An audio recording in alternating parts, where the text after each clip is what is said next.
নমস্কাৰ আপোনাক আজি আমাৰ যি নিৰ্বাচনী প্ৰচাৰ এই নিৰ্বাচনী প্ৰচাৰ অনুষ্ঠানত স্বাগতম জনাইছোঁ আৰু আপোনাক আজি মই ৯ নং ৱাৰ্ডৰ আয়ুক্ত হিচাপে এটি প্ৰশ্ন কৰিবলৈ লৈছোঁ যিহেতু আজি এই বিধায়ক মহোদয় হৈ আপুনি এই নিৰ্বাচনী প্ৰচাৰ চলাই আছে এই নিৰ্বাচনী প্ৰচাৰ চলোৱাৰ মাজতে আমাৰ ৯ নম্বৰ ৱাৰ্ডৰ যি সমস্যা আছে তাৰ বিষয়ে আজি সোধাৰ কোনো ধৃষ্টতা নাছিল কিন্তু আপোনাক এই যি ৰাস্তাৰ যি গতি দেখিছোঁ যি পৰিৱেশ দেখিছোঁ ওচৰতে যিহেতু আমাৰ ভোটাৰ আছে ভোটাৰসকলৰ সুবিধাৰ্থে অকণমান আপুনি আমাৰ বিধায়ক মহোদয়লৈ অকণমান কিবা প্ৰেৰণ কৰিব নেকি?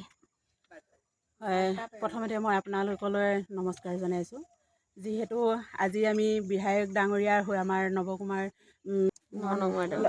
৯ নং ৱাৰ্ডৰ পৰা আমি প্ৰচাৰ চলাই আহিছোঁ। গতিকে আপোনালোকে যি প্ৰশ্নটো কৰিছে তাৰ মই খুব কম সময়ৰ ভিতৰতে উত্তৰটো দি যাম বুলি ভাবিছোঁ। যিহেতু এই ৰাস্তাটোৰ এবাৰ চেংচন আমাৰ হৈছিল, অলৰেডি চেংচন হৈছিলে। তাৰপিছত আমি যেতিয়া ইয়াত কাম কৰিবলৈ আহিছিলোঁ অকণমান মাটিৰ খেলিমেলিৰ কাৰণে আমাৰ এই ৰাস্তাটো হৈ উঠা নাছিলে। গতিকে এতিয়াও আমাৰ ৰাস্তাটো চেংচন হৈ আছে। এইটো সময়ত যিহেতু কাম কৰিব পৰা অৱস্থাত নাই, কোৰ্ট অফ কণ্ডাক্ট লাগি আছে, সেইটো কথাৰ কাৰণে এই ৰাস্তাটো কৰিব পৰা নহ'লে আৰু ইলেকশ্যন যোৱাৰ পাছতে আমি এই ৰাস্তাটো অতি সোনকালে মানুহ অহা যোৱা কৰিব পৰাকৈ এটা সুব্যৱস্থা কৰি দিম বুলি আজি আপোনালোকৰ আগত প্ৰতিশ্ৰুতি দিলোঁ। ধন্যবাদ জ্ঞাপন কৰিছোঁ আপোনালৈ।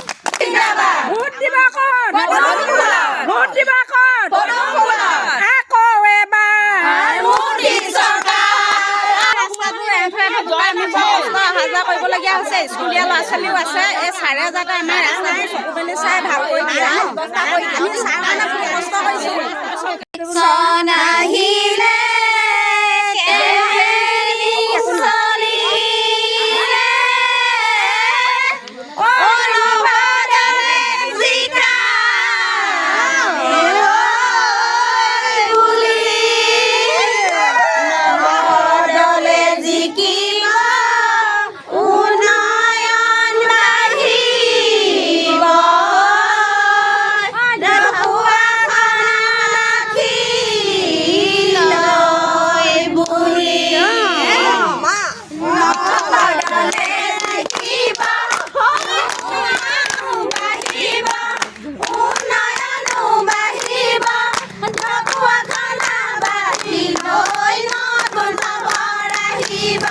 Nobody